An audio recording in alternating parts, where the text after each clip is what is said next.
11, Tim Macindoe. Thank you, Mr Speaker. My question is to the Minister of Housing. What is Housing New Zealand doing to identify and address fraudulent behaviour by some tenants? The Honourable Phil Heatley. Mr Speaker, the overwhelming majority, of course, of Housing New Zealand tenants appreciate their home and abide by the rules. However, there are a small minority who access homes and subsidies under false pretences. Over the last 2 years, Housing New Zealand has built a highly effective team of expert investigators.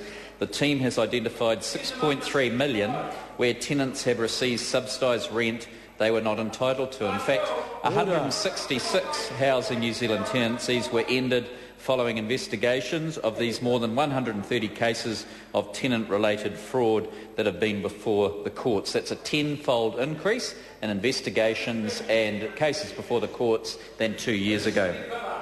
Supplementary question. Tim Macindoe. Thank you, Mr Speaker. What kind of activities have some Housing New Zealand tenants been undertaking that have led to action being taken against them? Well, Mr Speaker, there's two examples which the previous government would have allowed. One is an Auckland man failed to declare that he was running a large motor vehicle repair business. He also owned 3 rental properties and was living with a partner.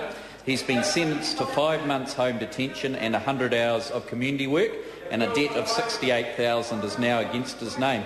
Here's something else the previous government would have tolerated. An Auckland woman who had lived in her state house for 6 years deliberately disguised her employment by using numerous false identities. During her tenancy, she also purchased 6 taxis, 2 investment properties and got married, none of which were declared. She has been prosecuted for fraud and paid $50,000 at the time of sentencing to avoid prison.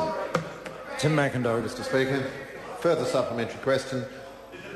Why has Housing New Zealand increased its investigation resources and activities over the last 2 years? The Honourable Phil Mr Heatley. Speaker, there's no secret that the demand for Housing New Zealand property outstrips supply. Currently, we have over 4,000 people on the waiting list who have been classified as high priority to house.